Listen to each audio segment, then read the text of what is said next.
Entonces, teniendo tu Biblia ahí cerquita, hoy vamos a ver dos ejemplos que Dios dejó disponible en su palabra de hombres, ¿sí?, que eligieron y que decidieron seguir confiando en Dios, amándolo y adorando a este Dios maravilloso como único Dios verdadero, a pesar de las circunstancias del entorno que muchas veces condicionaba seguir estando vivos o no, inclusive.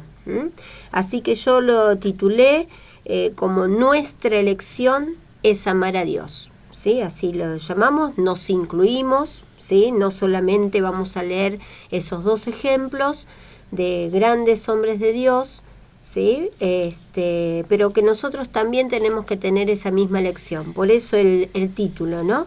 Nuestra elección es amar a Dios. Y vamos a comenzar con un ejemplo de Elías, y entonces para eso te voy a invitar que vayas buscando Primera de Reyes, capítulo 18, mientras que te leo el contexto de lo que vamos a leer. Como Ernesto te decía hace un ratito, es muy importante entender el contexto, y nosotros por un tema de tiempo no podemos leer todos los capítulos que involucran a este tema, a esta narración, este acontecimiento que sucedió, ¿no? Entonces nos focalizamos en algunos versículos, si bien vamos a leer bastante del capítulo 18.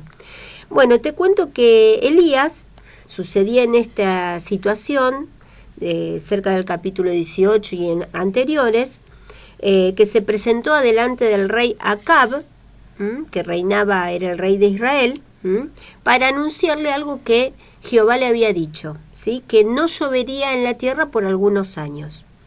Este anuncio, que entonces fue dado por Jehová por medio de Elías, ¿sí?, no fue una idea de Elías ir a decirle eso, ¿sí?, sino que lo sacó de que Jehová le dijo: andá a Acab y decile esto. El mismo Jehová, después de que Elías le comunicó esto al rey Acab, lo tuvo que proteger, ¿sí?, porque Acab lo quería matar a Elías, literalmente, no es que le quería hacer daño, ni lo quería apresar, ni nada, lo quería matar, porque Acab lo hacía responsable de esa falta de lluvia, de esa sequía que realmente se produjo, y que vos imaginate que en una ciudad, una sequía de varios años, produjo muchas pérdidas económicas, ¿no?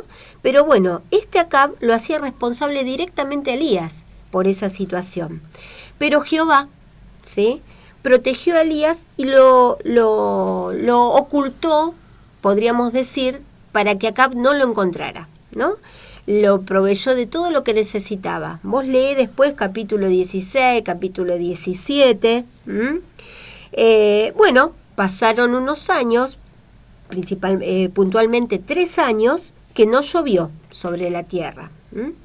Y Jehová, llegado ese tiempo, le dice a Elías que se muestre a Acab, es decir, que se haga visible, se presente frente a Acab, y que le diga que iba a volver a llover. Fíjate todo este contexto. Elías, ¿sí?, se encuentra con otro personaje que aparece en el capítulo 17, que se llama Abdías. Era el mayordomo del rey Acab, y lo manda a buscar, ¿sí? A través de su mayordomo le dice: decile a Abdías que estoy acá, que lo espero. Y en esa situación se encuentra el relato que vamos a leer. Entonces, Primera de Reyes 18, desde el versículo 16, vamos a leer. Leemos lo siguiente: entonces Abdías fue a encontrarse con Acab y le dio el aviso, y Acab vino a encontrarse con Elías. El versículo 17: cuando Acab vio a Elías, le dijo: ¿eres tú el que turbas a Israel? Fíjate, ¿ves cómo lo hacía responsable, ¿no? En el 18 está la respuesta de Elías, ¿sí? Y él respondió: yo no he turbado a Israel, sino tú y la casa de tu padre. Y acá le dice, ¿por qué dice esto? Porque dice, sino tú y la casa de tu padre, dejando los mandamientos de Jehová y siguiendo a los Baales. Así fue como se ha turbado Israel, ¿no? Esta era la razón, que había dejado los mandamientos de Jehová y siguieron a Baales, a otros dioses. Fíjate particularmente que dice que fue Acab y la casa de tu padre, le dice a Elías. El padre de Acab se llamaba Omri, y eso lo vas a poder leer, que dice puntualmente, anótatelo porque no lo vamos a leer, en el capítulo 16, dice que tanto Omri, que es el papá, que fue el papá de Acab, y el mismo Acab hizo lo malo ante los ojos de Jehová, ¿sí?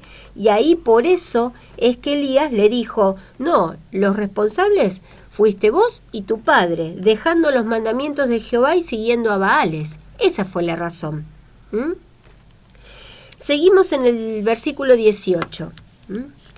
Envía pues, le dice Elías a Acab, envía pues ahora y congrégame a todo Israel en el monte Carmelo, y a los 450 profetas de Baal, y a los 400 profetas de Acera, ¿sí?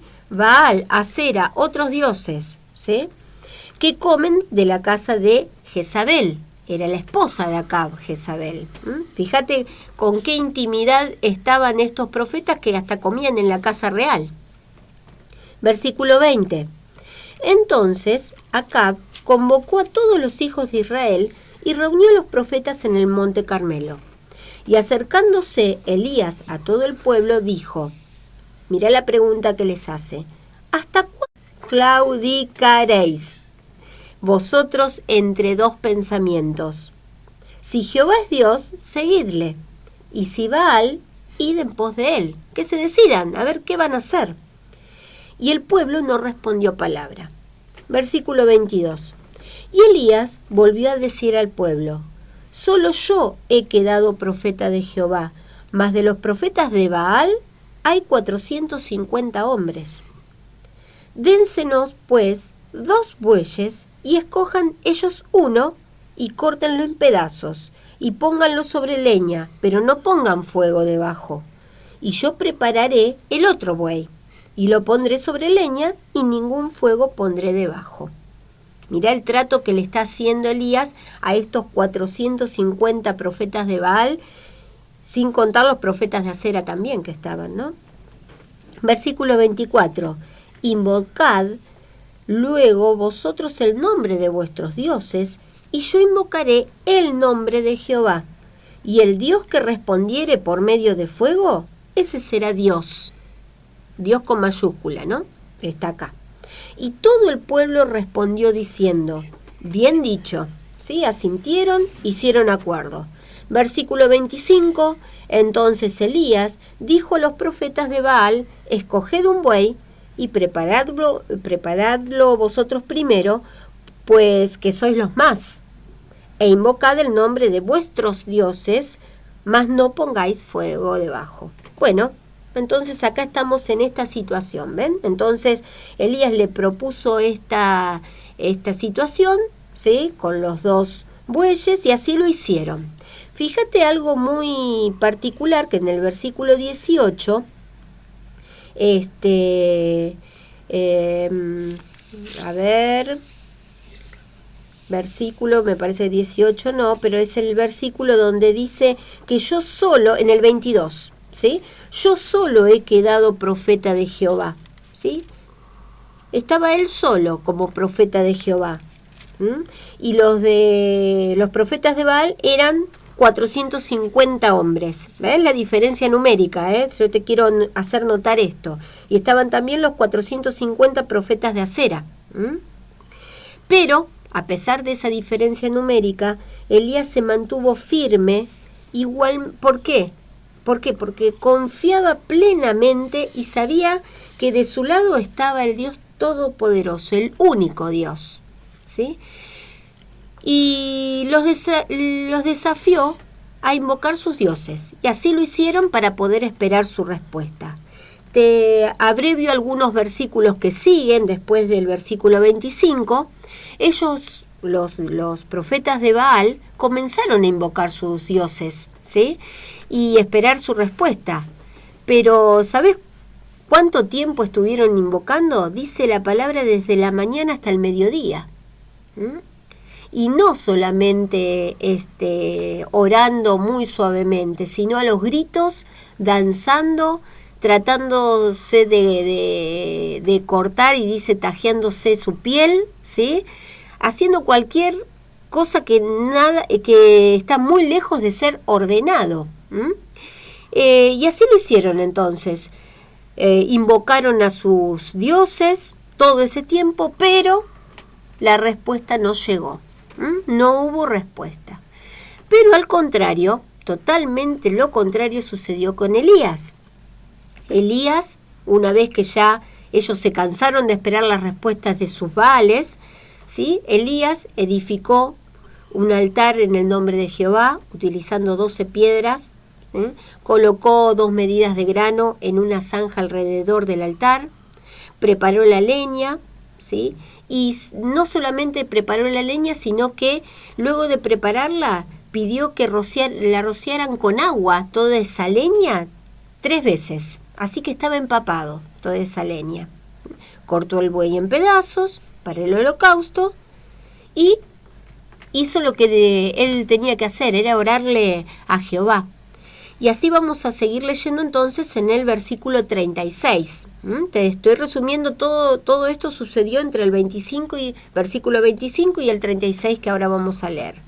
Cuando llegó la hora de ofrecerse el holocausto, se acercó el profeta Elías y dijo: Jehová, ahí empezó a orar, ¿sí? Jehová, Dios de Abraham, de Isaac y de Israel, sea hoy manifiesto que tú eres Dios en Israel y que yo soy tu siervo, y que por mandato tuyo he hecho todas estas cosas.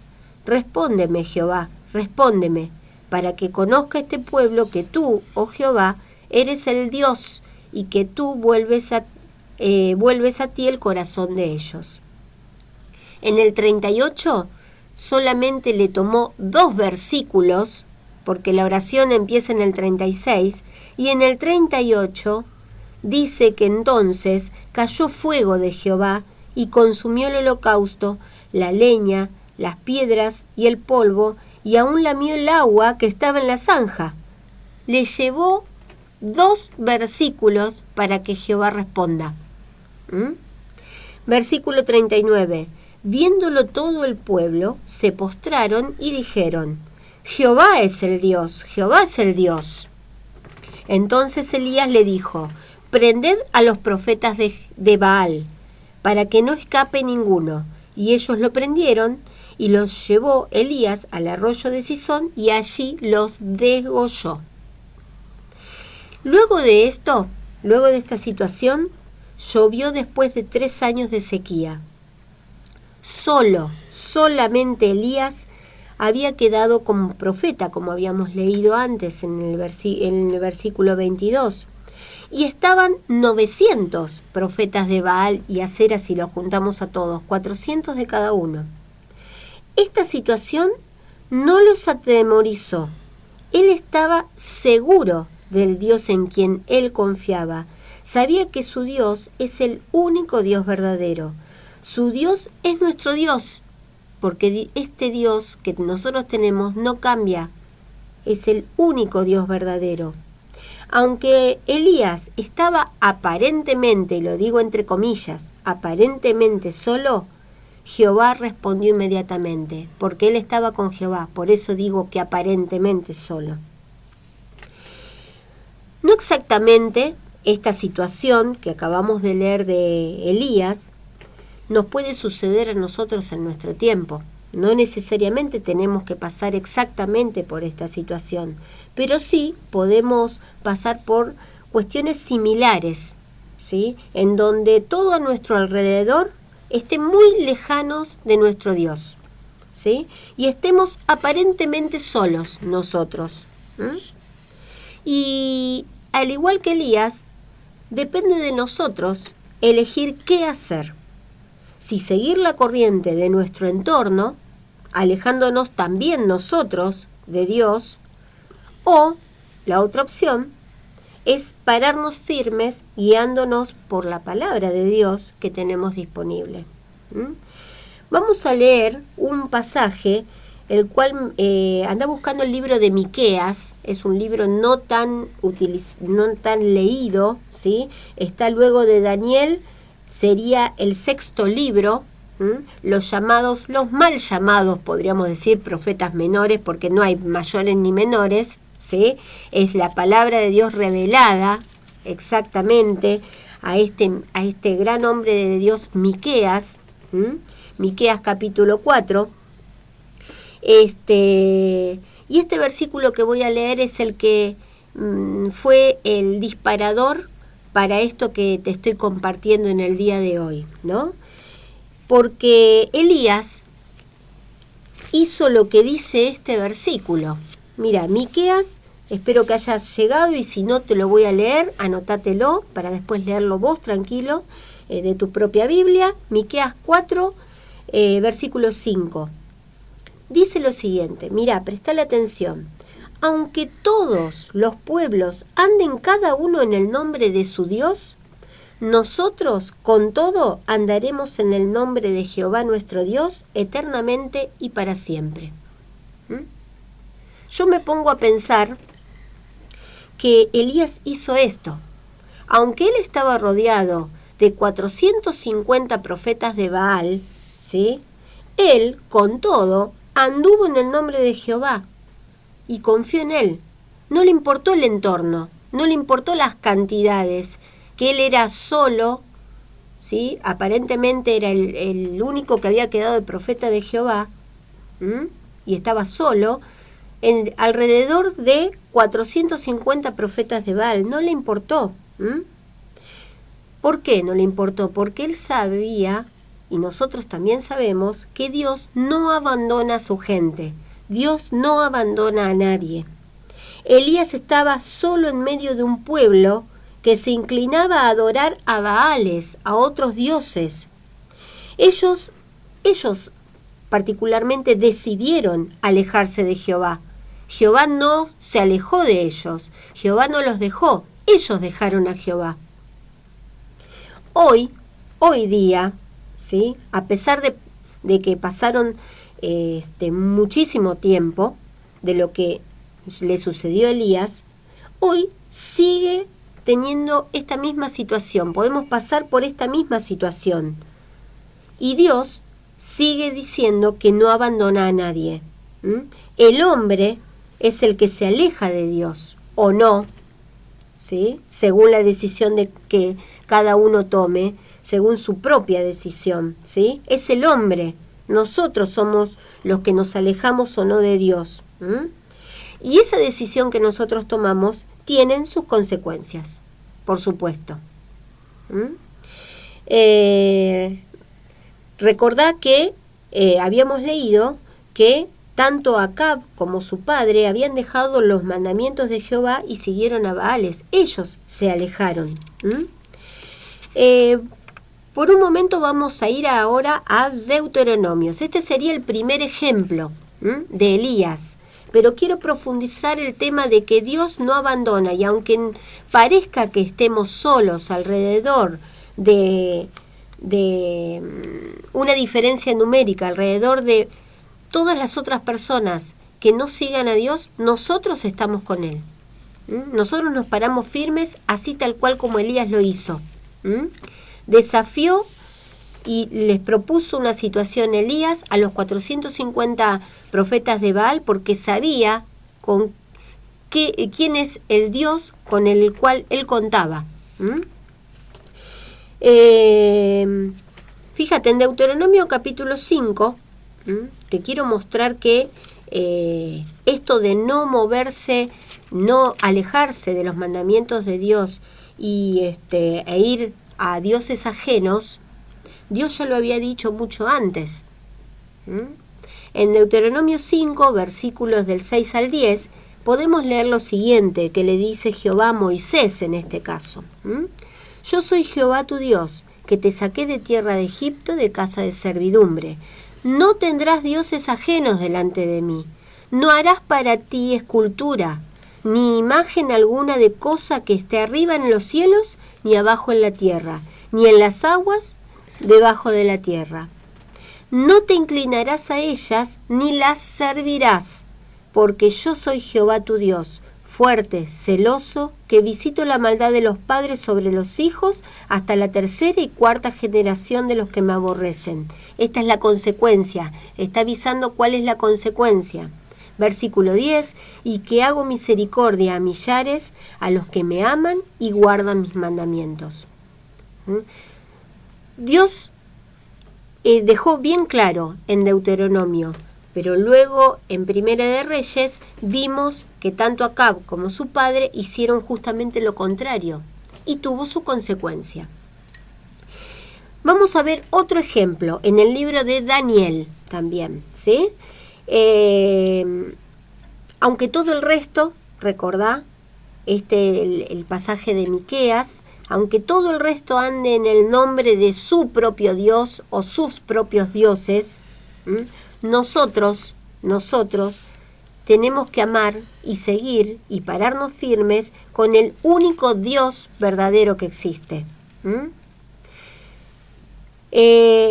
Bueno, Daniel, vamos a ir al capítulo 3, también vamos a ir salteando algunos versículos para ir bien a fondo con lo que te quiero transmitir en el día de hoy, que es nuestra elección de amar a Dios. Capítulo 3 de Daniel, versículo 1. Fíjate cuál es el contexto de todo el capítulo. Dice: el rey Nabucodonosor hizo una estatua de oro cuya altura era de 70 codos y su anchura de 6 codos. Era inmensa. La levantó en el campo de Dura, en la provincia de Babilonia. Contradijo directamente lo que leímos en Deuteronomio, ¿no? Bueno. Nabucodonosor ordenó que a esta estatua, a esta escultura de oro, se postren y adoren a esta escultura que habían levantado, y el que no lo hiciera sería quemado.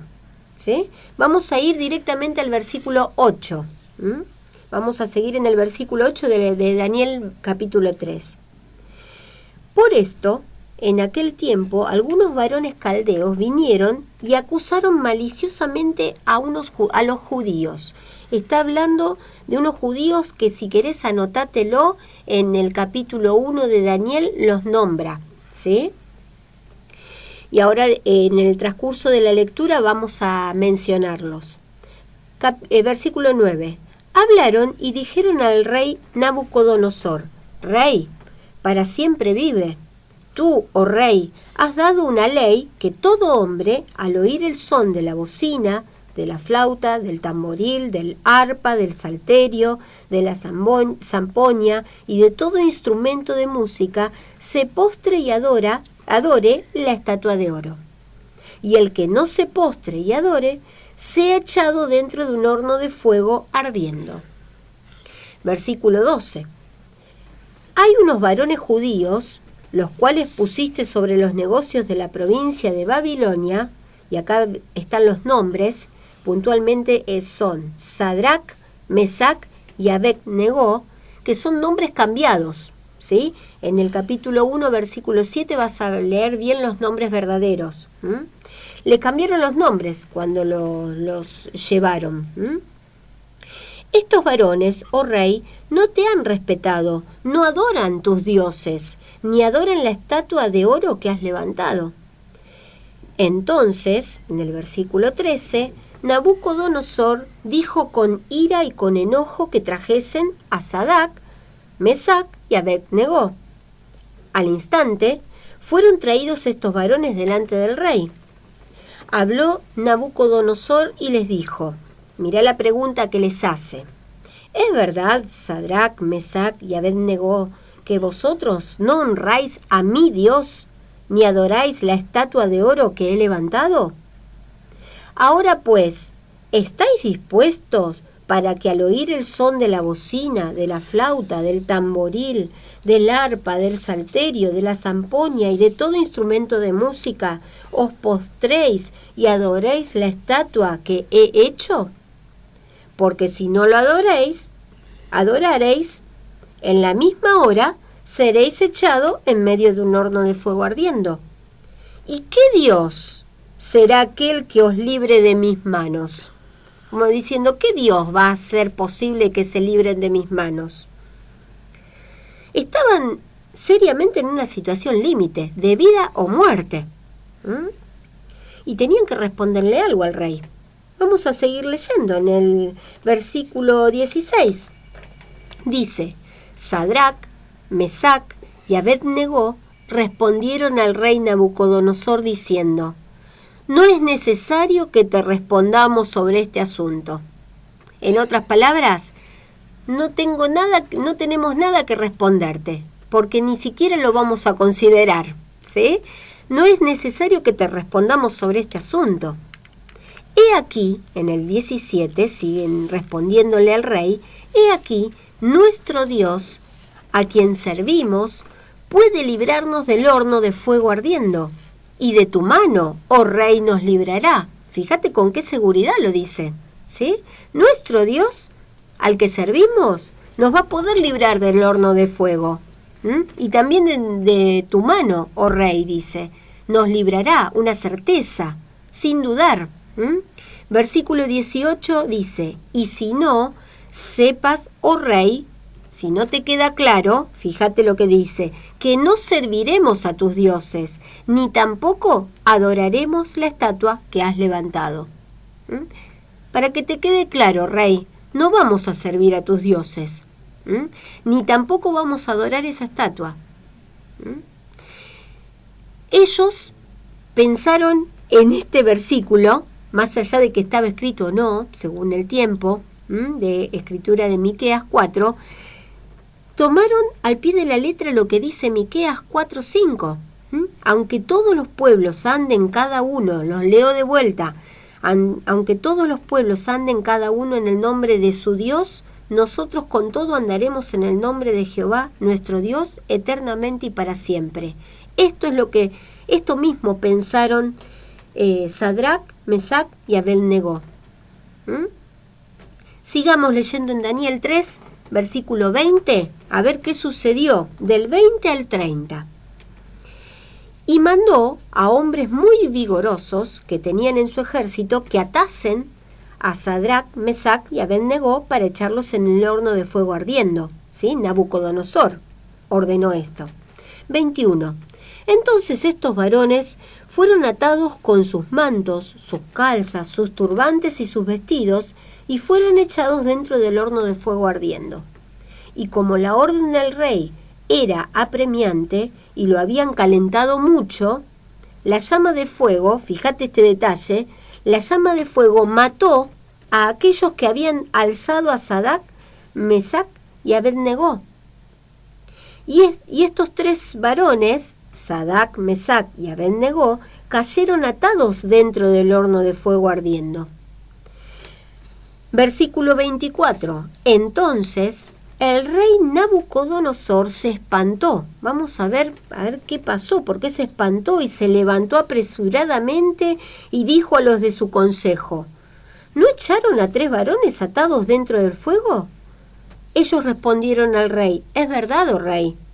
Y él dijo, he aquí, yo veo 4 varones sueltos que se pasean en medio del fuego sin sufrir ningún daño, y el aspecto del cuarto es semejante a hijo de los dioses. Entonces Nabucodonosor se acercó a la puerta del horno de fuego ardiendo y dijo, Sadrac, Mesac y Abed-negó, siervos del Dios Altísimo, ahí ya reconoció, ¿sí? Eran siervos del Dios Altísimo, los llamó, ¿sí? Salid y venid.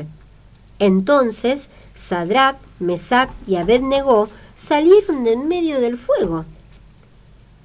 Y se juntaron los sátrapas, los gobernadores, los capitanes y los consejeros del rey para mirar a estos varones.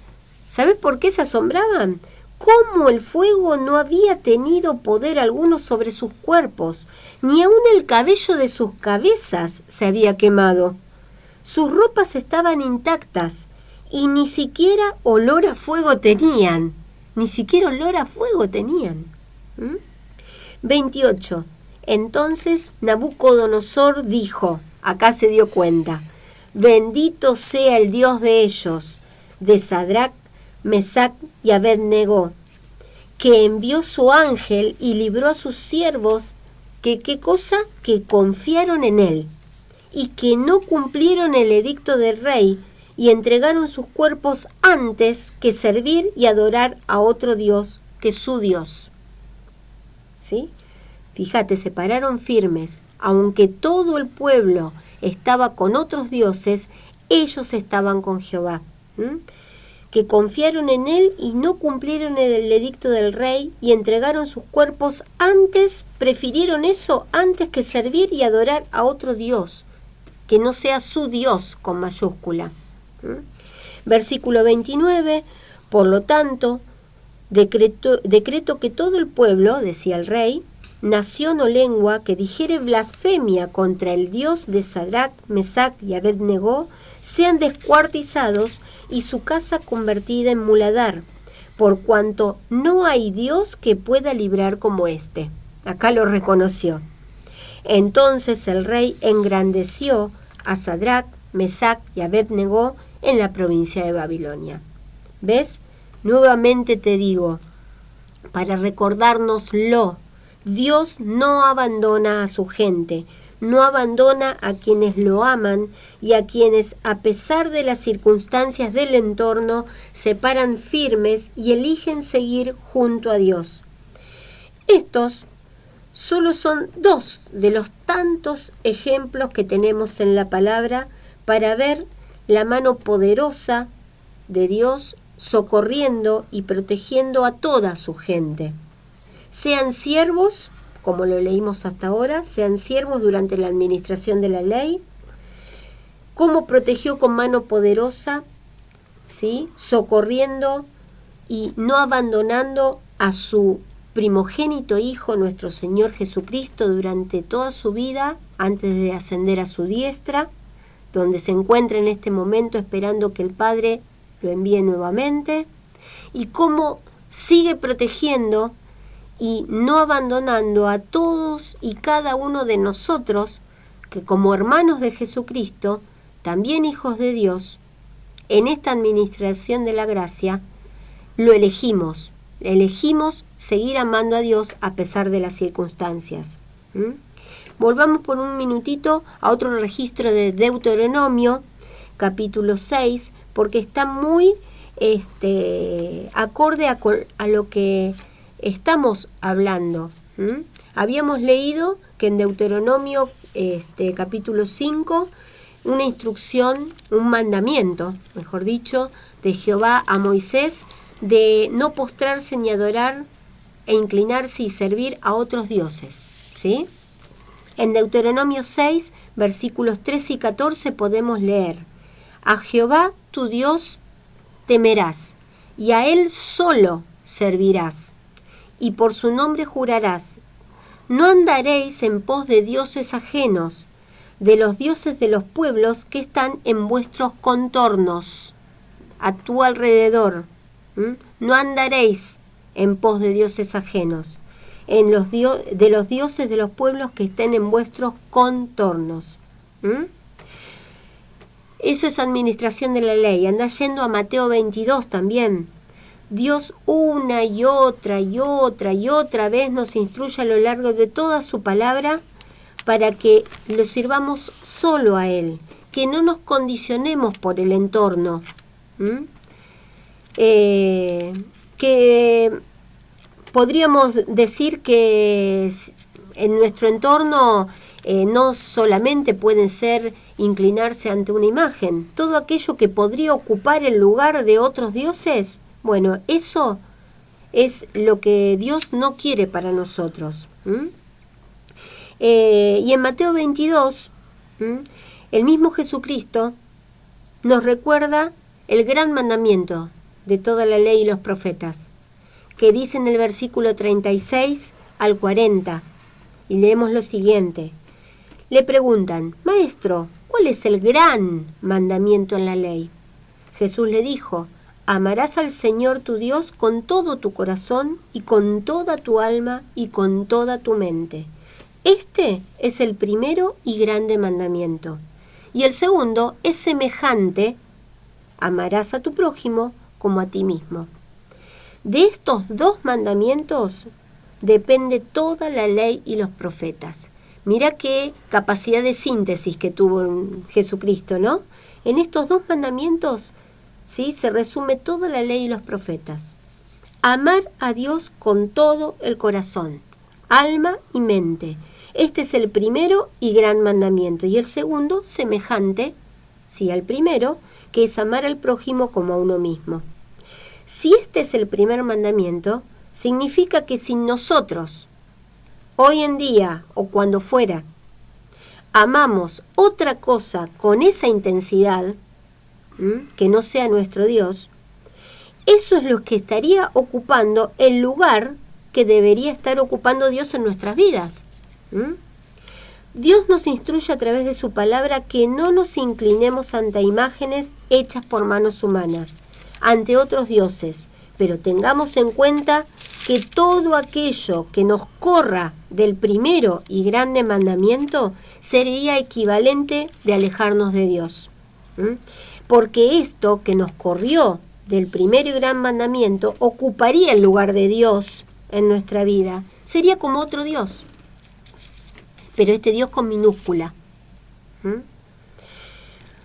Mucho de lo que ofrece el mundo, nuestro entorno, hace que nos corramos de Dios y de ubicarlo en el primer lugar en nuestras vidas, si es que no estamos atentos y firmes en este primer y grande mandamiento, si es que no estamos firmes y dejándonos guiar por la palabra de Dios.